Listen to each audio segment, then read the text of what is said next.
Who let this trailer trash into my wedding to ruin my life? The CEO of the most prestigious investment firm on the West Coast. I'm Marcus's father. No wonder he has no manners. Look at where he came from. Sterling looked him up and down. I came to bless my son's marriage. In that faded flannel? Did you walk here from a soup kitchen? You're making a massive mistake, young man.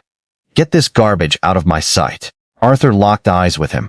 250 elite guests, dead silence. Mark this moment, kid. You have no backbone. Security dragged a gray-haired father out of his own son's wedding. That groom just threw out the man who secretly funds his entire lifestyle. 12 hours earlier, Arthur Vance woke up at 4 a.m. Same as every single day for the past 35 years. His small ranch house in Bakersfield was modest. Chipped paint on the porch, a squeaky screen door, and a kitchen that smelled of black coffee and old leather. He stood by the counter in a plain white undershirt, carefully polishing a pair of worn-out leather boots. He moved slowly, deliberately, like a soldier prepping for his final inspection. On the mantelpiece behind him sat a single framed photograph. A young, rugged Arthur holding a toddler on his shoulders in front of a massive, muddy oil rig, both of them covered in grease, grinning from ear to ear. That toddler was Marcus. Today, Arthur held that frame for a long time, wiping the dust off his son's face with his thumb. On the wooden table sat his gift. A vintage silver compass, heavy, scratched, passed down through 3 generations of hard-working men. Beside it, a simple handwritten note on plain notebook paper. No fancy wax seal, just a father's blessing. He wrapped it in brown butcher paper and tied it with a coarse piece of twine. Simple. Authentic. He looked at himself in the scratched bathroom mirror. His faded flannel shirt was clean, his jeans straight. He smoothed his gray hair down and whispered to himself, "He's not marrying my clothes. He's marrying the values I raised him with." On the dusty corner of his desk, beneath stack of old newspapers, lay a sleek black leather folder embossed with 3 platinum letters, VCG. He glanced at it, paused, but left it behind. Today, he didn't want to be a tycoon. Today, he just wanted to be a proud dad. Now, the Grand Horizon estate in Malibu was a completely different planet. A cliffside mansion overlooking the Pacific Ocean. Valets in tailored tuxedos parking, Lamborghinis, Ferraris, and custom Range Rovers. The air smelled of salt water, expensive perfume, and pure, unadulterated wealth. Crystal structures decorated a pavilion that seated 250 elites. Tens of thousands of white orchids cascaded from the ceilings. The catering budget alone could have bought Arthur's entire neighborhood. A multi-tiered champagne fountain bubbled near the glass entrance. The guest list was a snapshot of Hollywood and Silicon Valley royalty. Tech billionaires, studio executives, real estate moguls, and high society influencers, whispering, laughing, and showing off their wealth. Marcus's side of the guest list was practically non-existent. A few old childhood friends and an aunt, all seated at table number 24, tucked away in the shadows near the restrooms, completely hidden from the media cameras. Nobody questioned it. It was exactly how it was designed. And then there was Sterling Montgomery, 32 years old, sharp cheekbones, a designer tuxedo, and a perfectly symmetrical smile that felt completely hollow the moment you looked into his eyes. Sterling was a partner at a boutique venture capital firm, a man who lived and breathed status. His family boasted generations of old California wealth. He grew up believing that people without a pedigree were just background noise. He dropped names like currency and used people like stepping stones. Every single detail of this wedding was orchestrated to project absolute supremacy. He had told his bride, Chloe, weeks ago, "Let's keep your side quiet. My investors are coming. We need to look elite." He didn't even know Marcus's family because Marcus had actively hidden them. Terrified that his humble roots would ruin his chances at entering high society. Sterling had never met Arthur. He only knew from Marcus that his father was an old retired blue-collar guy from the valley. Sterling had absolutely no idea that the man about to walk through the estate gates held the strings to his entire universe. Let's rewind to the exact second the ticking time bomb exploded. Arthur's Uber, a dented, 10-year-old silver sedan, pulled up to the Malibu estate at exactly 5:15 p.m. The valet looked at the car as if it were a pile of garbage on a pristine beach. Arthur stepped out, wearing his faded flannel, clean jeans, and holding the brown paper package under his arm. He gave the driver a crisp $100 bill, smiled, and walked toward the grand glass entrance. The judgment was instantaneous. A billionaire's wife in a diamond choker nudged her husband, sneering openly. Guests paused mid-law, staring at Arthur as if a homeless man had wandered into an awards show. Arthur kept his head high, stepping into the grand pavilion. 3 steps in, the air turned ice cold. Sterling was already moving toward him. Not walking, but marching, his jaw clenched, his eyes blazing with disgust. The charming groom persona vanished, replaced by pure arrogance. Who let this trailer trash into my wedding to ruin my life? Sterling's voice cut through the soft jazz music like a razor blade. The music stopped dead. Every diamond-encrusted guest turned around, champagne glasses frozen in midair. Arthur stopped, holding the brown paper package tightly against his chest. His voice was steady, deep, and grounded. I'm Marcus's father.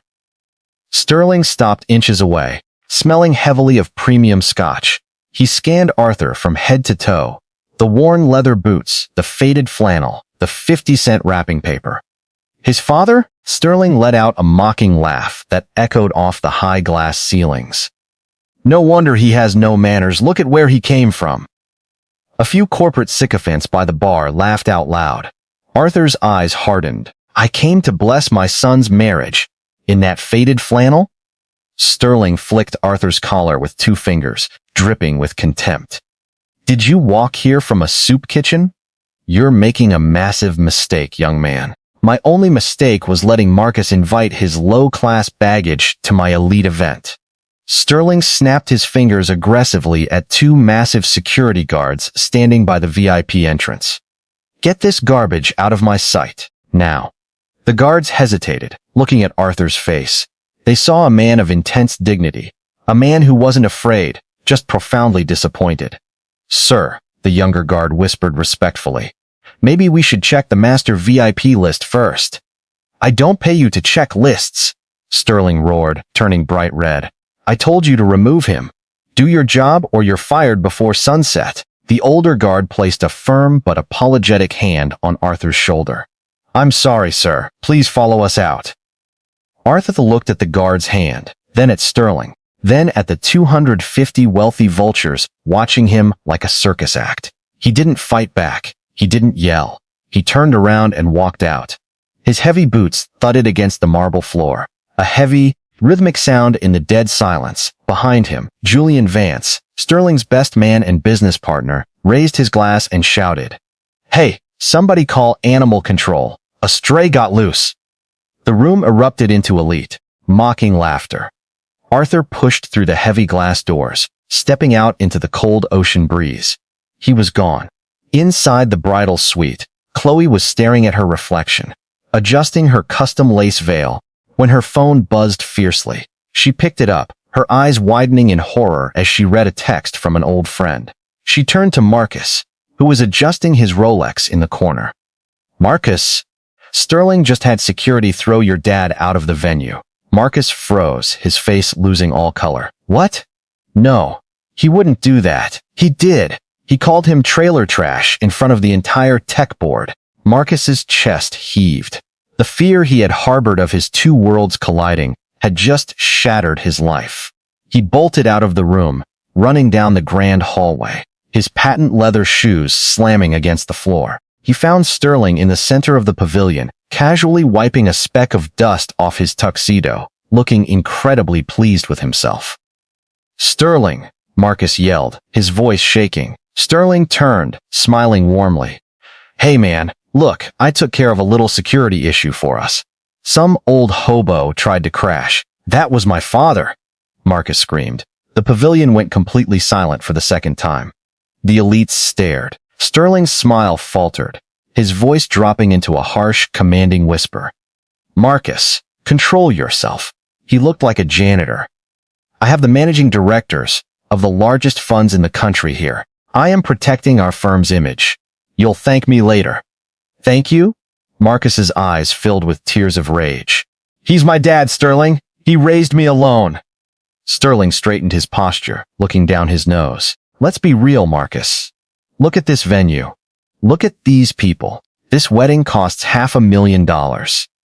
Your dad showed up, looking like he just finished a shift at a truck stop. I'm not letting a broke old man embarrass my family."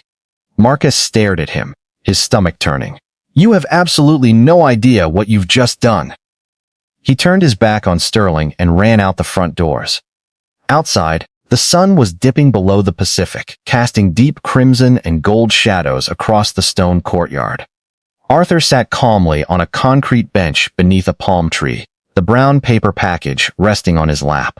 He wasn't shaking. He wasn't weeping. He was perfectly still, the terrifying stillness of a storm before it hits. Marcus ran out, his tuxedo jacket flying open, and dropped to his knees in front of the bench. Dad, I am so sorry. I should have told him. I should have stopped this." Arthur placed a weathered hand on his son's shoulder. "Get up, son. Never lose your dignity for a man who bought his. He humiliated you, Dad. In front of everyone." "He didn't humiliate me, Marcus. A man cannot humiliate me with his ignorance." Arthur pulled his old smartphone from his pocket and dialed a single number. He placed it to his ear, his voice turning into cold steel. "Reginald. It's Arthur. He did exactly what you predicted." A pause. "No more games. Bring the master portfolio to the venue right now." He hung up, looking up at the glittering mansion. His face was a mask of absolute authority. Marcus whispered, "Dad, what are you doing?" Arthur looked at him, his eyes flashing with a hidden power. "I'm showing him the true cost of his wedding." Back inside, Sterling was busy spinning the narrative, moving smoothly from group to group, glass in hand. "Just a small misunderstanding, folks." A confused local wandered onto the property. "Everything is perfectly under control." His father, a cold-faced real estate tycoon, patted his shoulder. "Good. Keep the trash out, Sterling. We have a reputation to uphold." But the peace didn't last. At exactly 5:45 p.m., a sleek, armored black Maybach rolled up the private driveway, bypassing the valets entirely and stopping directly in front of the main entrance. The door opened, and out stepped Reginald Cross, the chief investment officer of Vance Capital Group, the man whose face was plastered on every financial magazine in America. He wore a flawless three-piece charcoal suit, platinum watch, and carried a heavy leather briefcase. He didn't look left or right. He marched straight into the pavilion with the aura of an apex predator. The room gasped. A tech billionaire whispered loudly, "Oh my God, that's Reginald Cross. What is the head of Vance Capital doing here? They don't invest in weddings." Sterling's heart practically leaped out of his chest. Vance Capital Group was the holy grail, the multi-billion-dollar fund that his boutique firm had been begging for a meeting with for 18 months. If he could secure Reginald Cross today, he would be a billionaire by next year. Sterling practically sprinted toward him, his hand extended, his face splitting into a desperate, eager grin. "Mr. Cross, sir! Words cannot express what an honor this is." Sterling gushed, his voice cracking slightly with excitement. "I'm Sterling Montgomery. I sent over our firm's portfolio last month. Your investment strategies have literally shaped my entire career." Reginald Cross didn't even look at Sterling's hand. He let it hang in the air, a freezing, brutal rejection. The room went so quiet you could hear the waves crashing on the cliffs below. "I know exactly who you are, Sterling," Reginald said, his voice dripping with pure ice. Sterling's smile froze. You do, sir?" "Yes, and I'm not here for you." Reginald turned his back on Sterling, faced the open glass doors, stepped to the side, and bowed his head respectfully.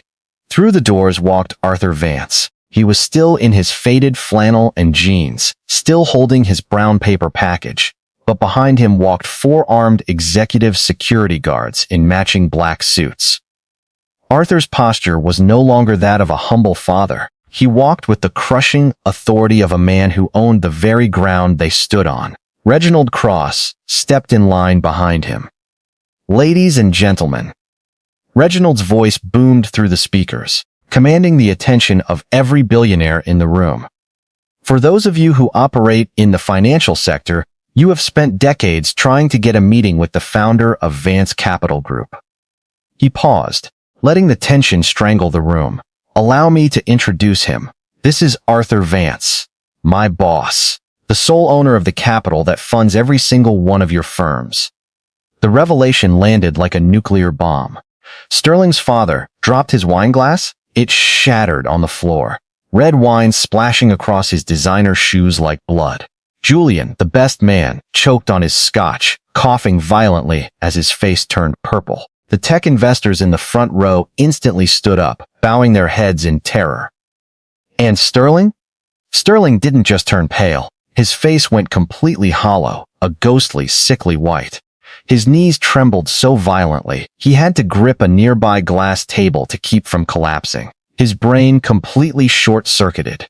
The trailer trash he had just ordered his guards to drag out was the man who single-handedly owned his entire career, his firm, and his future. Arthur walked forward, stopping exactly 3 feet from Sterling. He placed the simple brown paper package on the glass table. I didn't come here as a billionaire, Sterling, Arthur said, his voice low, calm, and terrifyingly steady. I came as a father who wanted to see his son happy. But you didn't see a father. You saw a flannel shirt and decided I didn't have the right to stand in your presence, Mr. Vance. Arthur. Sir. Sterling stammered, tears of absolute terror instantly springing to his eyes. He dropped directly to his knees on the hard stone floor, crawling forward like a desperate dog. I didn't know. I swear to God I didn't know. It was a mistake. A terrible, stupid mistake. Please, I respect you more than anyone. You respect my money, Sterling. You don't respect the man, Arthur interrupted, looking down at him with profound disgust. And because you cannot respect a simple man in a flannel shirt, you are fundamentally incapable of respecting my son. Marcus stepped forward, standing beside his father, looking down at the groveling groom. The wedding is over, Sterling. Keep the mansion. You're going to need it to live in when your firm goes under. Reginald Cross stepped up, opening his leather briefcase, pulling out a single document, and dropping it onto Sterling's lap. Effective immediately, Vance Capital Group is pulling all funding from Montgomery Ventures. We are enforcing the immediate repayment of your $40 million credit line. Your assets will be frozen by 9 a.m. tomorrow morning. Sterling let out a pathetic, strangled sob, burying his face in his hands as he knelt in the dirt, surrounded by 250 of his peers who were already turning their backs on him, deleting his number from their phones. Arthur turned to his son, a warm, genuine smile finally breaking across his face. He picked up his brown paper package, handed it to Marcus, and looped his arm through his son's. Together, the father and son walked out of the Malibu mansion, stepping into the waiting Maybach, leaving the elite world behind to ruin itself in its own greed.